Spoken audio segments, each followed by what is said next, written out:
नमस्कार मंडळी, नव्या ब्लॉगमध्ये आपल्या सगळ्यांचं खूप खूप स्वागत। हा ब्लॉग आहे माझ्या उत्तराखंड सहलीच्या दुसऱ्या दिवसाचा, म्हणजेच ज्या दिवशी आम्ही उत्तराखंडमध्ये पोहोचलो तेव्हा कुठे राहिलो, कसार देवी मंदिराला भेट दिली, ते दर्शन कसं झालं याविषयीचा हा ब्लॉग असणार आहे। चला तर मग सुरू करूया। मागच्या व्हिडिओमध्ये मी तुम्हाला सांगितल्याप्रमाणे या व्लॉगमध्ये मी तुम्हाला सगळ्यात आधी आमच्या स्टेची झलक दाखवणार आहे, which is one of the most beautiful stay. आणि असं मी का म्हणते हे मला वेगळ्या शब्दांमध्ये सांगण्याची गरजच वाटत नाही, कारण बघा हे किती सुंदर व्हिज्युअल्स आहेत। बेसिकली उत्तराखंडमधल्या अल्मोरामधल्या कसार देवीमध्ये जिथे आम्ही राहिलो होतो तिथे हॅमॉक नावाचं एक कॅफे आहे। या कॅफेचा एक भाग म्हणून हे 2 स्टेज बनवले आहेत। मी मागच्या व्हिडिओमध्ये पण सांगितल्याप्रमाणे हे 3 हाऊसेस आहेत। हे स्टोन हाऊस, अजून एक अशाच पद्धतीचं आमच्या वरती होतं आणि त्याच्यानंतर एक मड हाऊस, म्हणजे चिखल आणि ते सगळं लेपून त्या मातीपासून साकारलेलं घर होतं। या घराची म्हणजे या स्टेजची रचना ही दगड, लाकूड असं सगळं एकत्र करून केलेली होती। आणि हे जी तुम्ही डिझाईन बघताय ना, म्हणजे जे दगड एकावर एक रचलेले आहेत, ते साधारण इथल्या सगळ्याच घरांमध्ये, सगळ्याच वास्तूंमध्ये स्पेशली अशाच पद्धतीने बारीक बारीक दगड एकमेकांवर रचले जातात। ही जी मधली हा जो पार्ट आहे ना, ही जी मधली विंडो आहे एक, ही खिडकी, ही इतकी सुंदर आहे। म्हणजे यातून तुम्ही रात्रीच्या वेळी जेव्हा एकदम, आणि आपल्याकडे जसं जे पाहायला मिळत नाही अनफॉर्च्युनेटली, तितकं स्वच्छ निरभ्र आकाश इकडे असल्याने छान तारे, चांदण्या दिसतात। हा आमच्या खिडकी बाहेरचा व्ह्यू होता। दुसरी पण एक खिडकी होती, त्यातला बेडरूम होतं। बेडरूम म्हणजे बेसिकली बेडच आहे तिकडे एक। हे मी जे तुम्हाला दाखवते ते वॉशरूम दाखवण्याचं कारण पण सांगते। हाय आम्ही गेल्या मी पहिले शूट केलं होतं, त्यामुळे कपडे मागच्याच ब्लॉगमधले दिसत आहेत। सो वॉशरूम दाखवण्याचं एक मेन कारण म्हणजे वॉशरूममधून खिडकीतून व्ह्यू बघा। मी कदाचित त्या व्हिडिओमध्ये पण तेच बोलत होते की सगळे प्रातःविधी करताना काय कमाल व्ह्यू दिला होता। सो बेसिकली ही रूम जी आहे ना, ही कपल्ससाठीची होती, पण आम्ही तिघी होतो तर आम्ही रिक्वेस्ट करून सांगितलं होतं त्यांना की आम्हाला द्या अवेलेबल करून। त्यांनी एक एक्स्ट्रा बेड तिथे पुरवला होता, बेड म्हणजे गादी दिली होती। आणि आता बाहेरचा व्ह्यू दाखवते तुम्हाला। ही बघा, प्रतिमा आणि अनुश्री डिस्कस करतायत कुठे जायचं आहे आता पुढे। माझा कॅमेरा बघून ते मध्ये शॉक झाले। तिकडे कॅमेरा पॅन केला की अनुश्री बघ इकडे, हॅलो म्हण, हॅलो। आता आम्ही खायला थोडंसं सांगितलंय, थोडं चालत यायला लागतं त्याच्यामुळे आणि बनवायला प्लस तर त्यांना वेळ लागणार आहे, पण बघू। मग सकाळी थोडी भूक लागली होती, त्याच्यामुळे नाश्त्यासाठी आम्ही 2 पराठे आणि सँडविच ऑर्डर केलं। जेवण खाणं इथलं या स्पेशली स्टेमधलं जेवण इतकं काही खास नव्हतं। आम्ही मोस्टली सगळ्या बाहेर कॅफेजमध्येच जेवलो।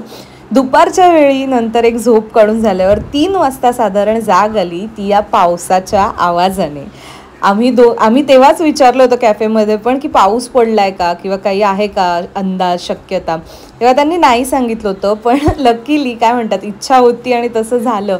आणि दुपारी 3 ते 4च्या दरम्यान खूप प्रचंड जोरजोराने पाऊस पडला आणि खूप सुंदर वातावरण झालं होतं। तुम्ही व्हिडिओच्या सुरुवातीलाही बघितलंतच।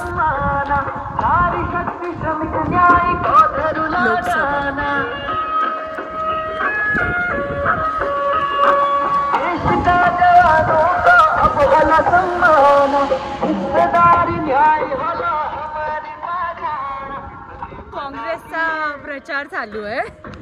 आम्ही आता बाय द वे निघालोय सनसेट बघायला। इथे जे स्पेशली ज्यासाठी इथे आलो, कसार देवी, तिकडे चाललोय। मी आणि प्रतिमा चाललोय सध्या पुढे, अनुश्री येणार आहे।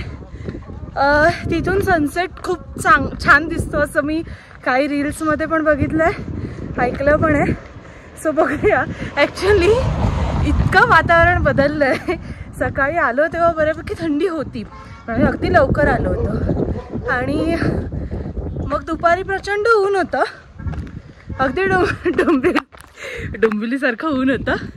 नंतर पाऊस पडायला लागला, मी बघितलं तच, आणि आता खूप थंडी वाजते। आता आम्ही निघालोय खरं तर दम यासाठी लागलाय, जसं मी मगाशी मगाशी दाखवलं तसं खूप खाली आमचा स्टे. सो तिथून वर येईपर्यंतच मी दमले. आणि अजून ते कसारदेवी वगैरे तिथे किती चढायचे मला कल्पना नाही. बघू जेवढं शूट करता येईल तेवढं करते. इथे असे खूप सुंदर सुंदर कॅफेज आहेत. हवा चालू आहे खूप. तिथे असे सुंदर कॅफेज आहेत. प्रत्येक घरात एक तरी कुत्रा आहेच. आणि छान त्याचे हिमालयन असतात ना, म्हणजे असे आपल्यापेक्षा म्हणजे आपल्या इकडच्या कुत्र्यांपेक्षा जास्त केसाळ. कारण त्यांना थंडी वाजू नये म्हणून नैसर्गिक संरक्षण. सूर्याच्या छटा दिसत असतील आता. तेच सूर्यास्त बघायला जाऊया. चला तुम्हाला पण नेते माझ्याबरोबर. हे बघा, हे आणखीन एक छान दिसतंय कॅफे मोहन्स म्हणून. आतमध्ये मी आत्ता जात नाही आहे कारण आम्हाला सनसेट मिस नाही करायचा. पण असं बाहेरून एक्सटिरियर तरी म्हणजे मला इंटरेस्टिंग वाटतंय. आमच्या स्टेपासून साधारण 1 ते 1.25 किलोमीटर अंतरावर कसारदेवी मंदिर होतं. आम्ही दोघी जणी चालत वाट शोधत मंदिराच्या पायथ्याशी पोहोचलो. आणि इकडे ना जाता जाता मध्ये एवढी माकडं वगैरे दिसली होती. त्याच्यामुळे मी मधला भाग शूट नाही केला. कारण माकडं काय आपली माहिती आहेत ना, लोणावळा माथेरान वगैरेची येतात, हातातला फोन वगैरे घेऊन जातात. त्याच्यामुळे फोन वगैरे ठेवून दिला होता. आणि मग तिथे पोहोचल्यावरती साधारण 100 पायऱ्या वर चालून जायचं होतं. आणि त्या पायऱ्या म्हणजे सुरू होण्यापूर्वी हा असा एक थोडासा पॅच होता. इथे पण ना म्हणजे इतकी गार हवा लागत होती, थंडी वाजत होती, पण चालताना एक प्लेझंट वाटत होतं. सगळीकडे असे छान जय माता दीचे पोस्टर वगैरे लावले होते त्यांनी. इथली एक इंटरेस्टिंग गोष्ट म्हणजे ना, मला इथलं एक झाड म्हणजे ॲक्च्युली सगळीच झाडं ही अशी थोडी पाईनसारखी असतात ना, मला एक्झॅक्ट नाव नाही माहिती, पण त्या झाडांचं टेक्स्चर बघा किती सुंदर आहे. म्हणजे मी बघितल्यावर ना मला पहिलं वाटलं की हे आपण शूट केलंच पाहिजे. त्याच्यानंतर मग आम्ही वर आलो तेवढं चालून थोडं. आणि हे मंदिराच्या आवारातलं हे दृश्य तुम्ही बघताय. पुढे आहे मंदिर थोडं अजून. इथे हा बोर्ड लावला होता जिथे कसारदेवी मंदिराची माहिती देण्यात आली होती. मी तुम्हाला थोडक्यात मला जितकं लक्षात आहे ते सांगते. तर कसारदेवी मंदिराची मुख्य वैशिष्ट्य किंवा ओळख अशी सांगता येईल की स्वतः स्वामी विवेकानंद या ठिकाणी आले होते. 1890मध्ये ते जेव्हा इथे आले त्यांनी इथे येऊन ध्यानधारणा केली होती.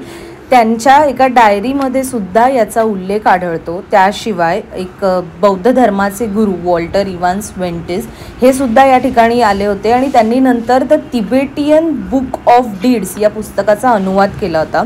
आणखीन एक ओळख सांगायची तर इतिहासामध्ये जेव्हा हिप्पी आंदोलन झालं ना, तेव्हा हे ठिकाणसुद्धा हिप्पींची ओळख म्हणून ओळखलं जात होतं. आणि त्यामुळेच या कसारदेवी मंदिर भागाला हिप्पी हिल असं सुद्धा ओळखलं जातं. अलीकडे इन्फ्लुएन्सर्स, ट्रॅव्हल व्लॉगर्स यांनी या ठिकाणाला भेट देऊन इथे व्हिडिओ बनवून याला आणखीन महत्त्व प्राप्त होण्यासाठी मदत झाली आहे. पण आणखीन एक वैशिष्ट्य म्हणजे नासाचा एक रिसर्च ज्याच्यामुळे अनेक लोक या कसारदेवी भागाला भेट देतात. तो रिसर्च काय ते सुद्धा सांगते. पण सुरुवातीला आपण आता मंदिर कसं आहे आणि दर्शन कसं होतं आहे ते बघूया.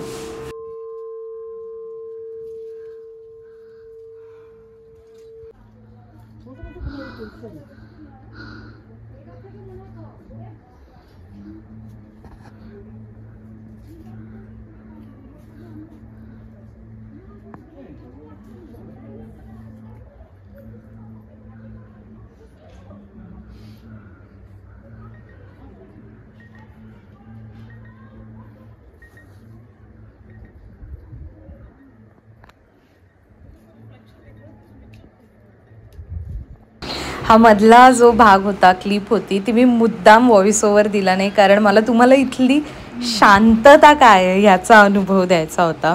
मी फुल व्हॉइसमध्ये ठेवलं होतं तरी तुम्हाला काहीही ऐकू आलं नसेल. एनिवे आता आपण चाललो आहे शिवमंदिराच्या दिशेने. कसारदेवीच्या इथे दर्शन घेतलं. आता चाललो आहे वरती. सनसेट पण आहे, दाखवते. माझा हा लुक मला दाखवायचा होता म्हणून मी फ्रंट कॅमेरा ऑन केला. खूप शांत परिसर आहे त्याच्यामुळे जास्त बोलत नाही आता इथे.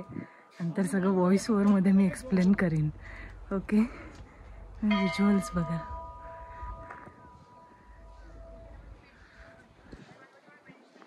तर आता आम्ही वरती शिवमंदिराच्या इकडे जातोय. एक महत्त्वाची गोष्ट म्हणजे कसारदेवी हे मंदिर दुर्गा देवीचं मंदिर आहे आणि तिथेच वर जिथे स्वामी विवेकानंदांनी ध्यानधारणा केली होती तिथे शंकराचं मंदिर, कालभैरवाचं मंदिर सुद्धा आहे. या मंदिराची रचना सुद्धा केदारनाथचं जे मंदिर आहे ना त्यासारखीच आढळते.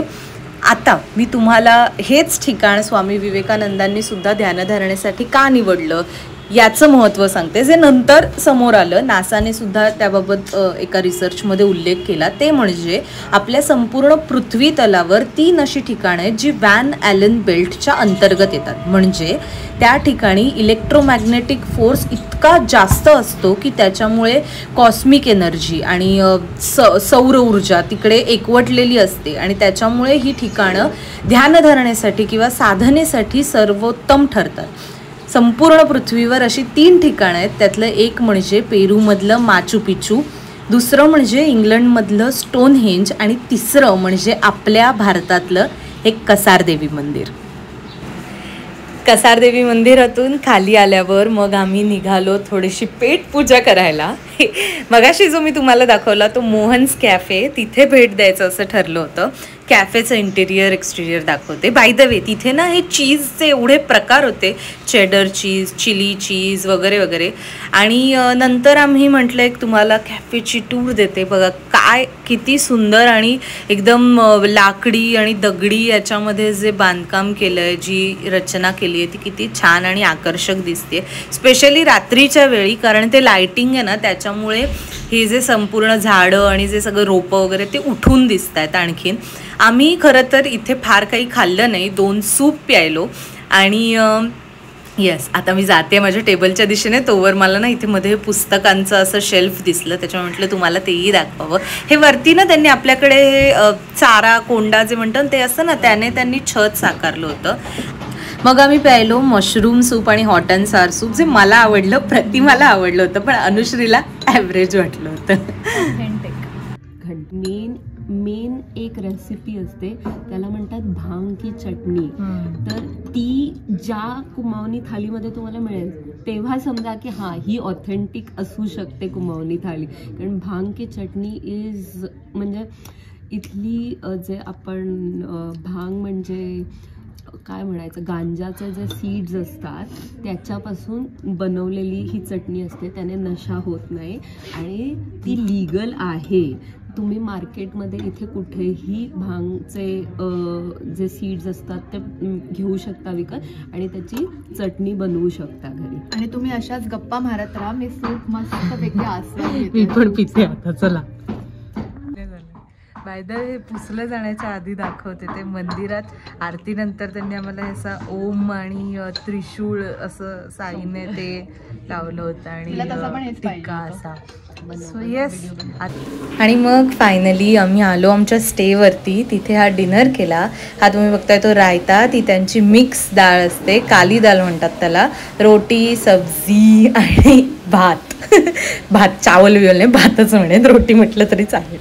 इथे सुंदर बॉनफायर समोर होता, छान गाणी लागली होती आणि असा आमचा आजचा दिवस पार पडला. मगाशी कसारदेवीवरून खाली उतरताना हे फोटो हा व्हिडिओ कॅप्चर केला होता. तुम्हाला आजचा व्हिडिओ कसा वाटला, आवडला का, सगळं मला कमेंटमध्ये सांगा. लाईक करा आणि तुम्हालाही या ठिकाणी जायचं असेल किंवा तुमच्या कुठल्या फ्रेंड्सना आवड असेल तर त्यांच्याबरोबर हा व्हिडिओ नक्की शेअर करा. बघत राहा, पुढचा व्हिडिओ पण तितकाच इंटरेस्टिंग असणार आहे. उत्तराखंडच्या ट्रिपचे आणखीन व्लॉग येतील. सो तोपर्यंत भेटू. Bye bye.